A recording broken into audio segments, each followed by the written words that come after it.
वचन देता हूं, मैंने सीधा कह दिया है कि जो सीओ, जो डीसीएलआर और एडीएम सबसे ज्यादा झगड़ा इस हिंदुस्तान में जमीन को लेकर, 1 कट्ठा 2 डिसमिल 3 डिसमिल जमीन, और ये झगड़ा कौन लगाता है? नेता, सीओ, सीआई, डीसीएलआर। मैंने कह दिया 6 महीने के अंदर हिंदुस्तान के जमीन को डिजिटल करेंगे, 6 महीने के अंदर, उसमें कमी नहीं रखेंगे। मैं आज कह के यहां से जा रहा हूं, ये जो दलाल था करके स्कॉर्पियो पर बैठ के ब्लॉक जाता है दलाली करने, हम तय कर देंगे सीधा सीसीटीवी कैमरा। गरीब जिसका गंदा कपड़ा है, जिसके पैर में चप्पल नहीं है और जिसका कपड़ा गंदा है, वो यदि 3 दिन हम सीसीटीवी कैमरा में देख लिए ब्लॉक गया तो समझ लेंगे इसका काम नहीं किया। और यदि देख लेंगे कि पल्सर गाड़ी वाला और स्कॉर्पियो वाला 2 दिन गया तो समझ लेंगे गांव का दलाली कर रहा है। तो सीसीटीवी कैमरा में देख लिए तो पल्सर और स्कॉर्पियो वाला को वही केस करवा के दलाल को बांध, और 3 दिन यदि गरीब आदमी चला गया तो हम समझ लेंगे इसकी मदद नहीं हुई। उसी दिन सीओ और वीडियो को सस्पेंड करके जेल में ठूस देंगे। लेकिन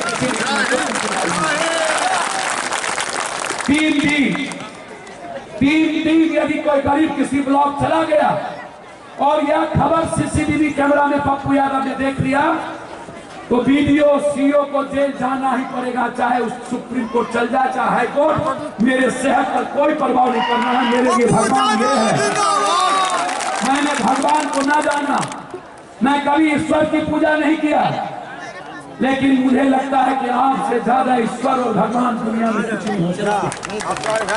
जिसने आपको मुस्कुराने का अवसर दे दिया, जिसने आपको जीने का अवसर दे दिया, 6ठे बार आपने पप्पू यादव को यह ताकत दी। आप ही से आपकी बहू है रंजीत रंजन जी, आपने ही पप्पू को लड़ना बचपन से सिखाया, आपने ही पप्पू को मरना सिखाया, आपने ही पप्पू को आम लोगों के लिए जीना सिखाया। हम आपके ही मुस्कुराने के अवसर के लिए जीना चाहते हैं। हम चाहते हैं दुनिया ने जिसकी मुस्कुराहट छीनी है, जिसको आंसू दिया है, हम उसको मुटा करके आपको मुस्कुराहट देना। हम चाहते हैं कि 22 साल से 18 साल के नीचे का बच्चा किसी कीमत पर मजदूरी न करे। हम चाहते हैं एजुकेशन और हेल्थ इस हिंदुस्तान का फ्री। हम चाहते हैं बेईमान, दलाल और ये अपराधी, ये 3 आदमी, लोग कहता है बेईमानी खत्म नहीं हो सकती, मैं कहता हूं बेईमानी 72 घंटे के अंदर जो ब्लॉक, जो कर्मचारी, जो थानेदार पैसा लेता है और बगैर पैसा के नहीं चलता है, यदि पप्पू यादव ईमानदार है, मैं विश्वास के साथ आपको कह के जाता हूं, आपने सबको देखा है ना, मैं भी तो 6 बार MP हूं। यदि मेरे इलाके के यहाँ जो लोग हैं, कोसी के, पूर्णिया के, मिथिला के, उनसे पूछिए, यदि वो कह दे कि मेरे घर में किसी की बाप की औकात बेईमानी कर लेने की, तो हम 1 मिनट भी MP नहीं रहेंगे, रिजाइन कर देंगे, लेकिन फिर कभी उसकी सेवा करने की हिम्मत नहीं करेंगे। हमने कोशिश की, हम इसीलिए आपके पास आए, हम इसीलिए नहीं आए कि आएंगे, हम चाहते हैं, इसीलिए जंतर मंतर पर 8 तारीख को हम एक धरना रखे हैं। इन बेनामी संपत्ति को छीनो। इन बेईमानों ने जो 70 साल में गरीबों को लूटा है, उसकी संपत्ति हम छीनेंगे। इसके लिए हम 8 तारीख को लोकसभा के कान में जू रंगवाना चाहते हैं, और ये लड़ाई लोकसभा से सुप्रीम कोर्ट तक लड़ेंगे। और जब तक इस हिंदुस्तान के दलाल, बेईमान और इन बाबाओं की संपत्ति नहीं छीनेंगे, तब तक चैन से पप्पू यादव हिंदुस्तान में नहीं बैठेंगे। हमें आपकी लड़ाई समर्थन चाहिए, चाहे जितना बड़ा मॉल हो, जितना बड़ा नेता एजुकेशन माफिया, मेडिकल माफिया का उसमें पैसा लगा हो, जिस जात और धर्म का पैसा लगा हो, हम इस जाति को मिटा के दम लेंगे। जाति के नाम पर, धर्म के मंदिर और मस्जिद के नाम पर वोट लेने वाला या बहुरुपिया, हिम्मत है तो गरीबी मिटाने का नारा दो, हिम्मत है तो बेईमानों को मिटाने का नारा दो, हिम्मत है तो दलालों को मिटा देने का नारा दो। और यदि हिम्मत नहीं है तो गरीबों के लिए कुर्सी छोड़ दो। पप्पू यादव इन गरीबों को लेकर के दुनिया बदलना चाहता है, ये इतिहास है और इसी इतिहास के लिए हम आपके पास आए। एक पप्पू सगे भाई के रूप में, आपका घर है वो कोठी है 11A बलबंतरा मेहता लेन, कस्तूरबा रोड। किसी भी गांव में कोई भी दौलत हो, हम जब रहे सुबह से शाम हम वहीं बैठते हैं। आपको किसी के दरवाजे पर जाने की जरूरत नहीं है, आपको किसी के यहाँ बैठने की जरूरत नहीं है, भीख मांगने की जरूरत नहीं है। वो घर आपका है, आप वहां पर जाइए और मालिक की तरह उस कोठी से काम करा के लौटिए। आपको किसी से फरियाद और भीख मांगने की, वो घर आपका, वो घर आपके बेटे का, वो घर आपके भाई का, वो घर पूरे मुल्क के गरीबों का है, वो घर पूरे मुल्क के उस नौजवानों का है जो जीना चाहता है, जो मुस्कुराना चाहता है, जो अपने भाई को पढ़ाना चाहता है, जो अपनी बहन की शादी अच्छे घर में करना चाहता है, जो खुद अपनी पत्नी को अच्छे से रखना चाहता है। ऐसे भाई वो उसका घर है। इसीलिए हम आज आपके पास आए ताकि मैं अपनी बात कह सकूं। मैं आपसे अंतिम में 2 बात कह के जाऊंगा। मैं पैर पकड़ के आपसे भीख मांगता हूं। जिंदगी में आप कुछ करना लेकिन पैसे लेकर के वोट मत देना। आपको ये समझ लिया है कि इसका वोट पैसे से हम खरीदते हैं, इसकी कोई वैल्यू नहीं। मैं भीख मांगता हूं आपको, आप अपनी वैल्यू को समझाइए।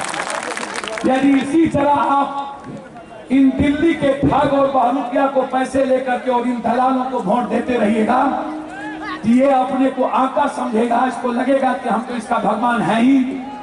आप अपने में से ही किसी को चुनिए, जिसको चुनिएगा। एक बार यहां जितने लोग हैं, सिर्फ भीख मांगता हूं, एक बार बिहार और पूर्वांचल के लिए, इस देश के लिए इन पैमानों को क्रिया खा लीजिए कि हम काउंसलर और इस सत्ता से इन दलालों को हटा देंगे। दोबारा आप किसी पर विश्वास नहीं कीजिएगा। एक बार पप्पू पर जो 6 बार सांसद रह के सिर्फ आपके लिए जिया है, एक बार मुझ पर भरोसा करके देखिएगा।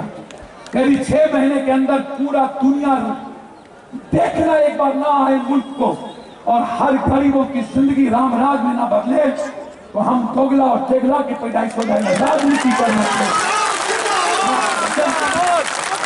हम आपको बदलना चाहते हैं, हम आपको मुस्कुराहट देखना चाहते हैं। हम नौजवानों से कहना चाहते हैं, आप ये जो टैग भरते हैं इन दलालों के पैसे से, टैग भरना बंद करें। ये पॉइंट देखकर बैठ जाइए, आप हड़बड़ाइए मत। मैं यही कहने, ये कौन है पूर्वांचल का घटुका, ये कौन है? ये 2% आदमी जिसका कोई वजूद नहीं हिंदुस्तान में, वो काउंसलर और सब बन जाता है, और जो ये गरीब का चेहरा है वो नहीं बन पाता है। बस हम यह कह करके आपसे जाएंगे। मेरी लड़ाई क्या क्या है वो सुन लीजिए। पहली लड़ाई है दलाल, बेईमान और अपराधियों को जड़ से मिटा देना, ताकि आम आदमी की जिंदगी को जो नासूर किया है उसको मैं नहीं होने दूं। दूसरी लड़ाई है 70 सालों में जो लूटा है उससे संपत्ति साल भर 6 महीने के अंदर छीन कर हिंदुस्तान के एजुकेशन और हेल्थ को फ्री करना। आम आदमी का बेटा वही पढ़ेगा जहां पप्पू यादव का बेटा पढ़ेगा, तो उसका कोई इलाज नहीं है। तीसरी लड़ाई है वही मेरा इलाज, वही आपका इलाज। चौथी लड़ाई लास्ट है कि न्याय नीचे से ऊपर होगा।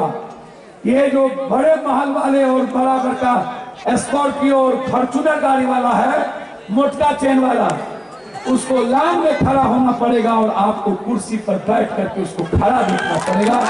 ये हम कहते हैं मीडिया में मिनट, न्याय तुरंत मिलेगा। न्याय 1 साल 2 साल के बाद नहीं। ये 4 लड़ाई है पप्पू यादव की। जिस दिन हम बेईमानों को मिटा देंगे उस दिन 3 हिस्सा पैसा आपके जेब में। जिस दिन एजुकेशन को फ्री और हेल्थ को फ्री कर देंगे उस दिन गरीब की जिंदगी संवरना शुरू हो जाएगा। जिस दिन दलाल बेईमान अपराधी मिट गया उसी दिन से आप जीना शुरू कर दीजिएगा।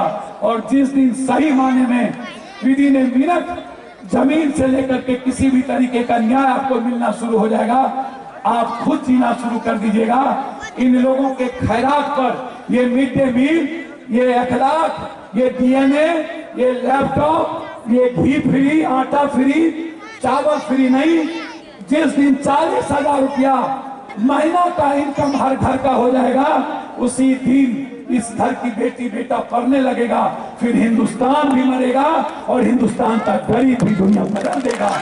यही लड़ाई है पप्पू यादव की, इसलिए हम आज आपके पास आए थे इन्हीं शब्दों के साथ। चूंकि आप पूर्वांचल के लोगों ने मुझको हाफ पेन से पप्पू बनाया और आज जो पप्पू के भीतर ये ताकत है लड़ने की, प्रधानमंत्री चिंता है।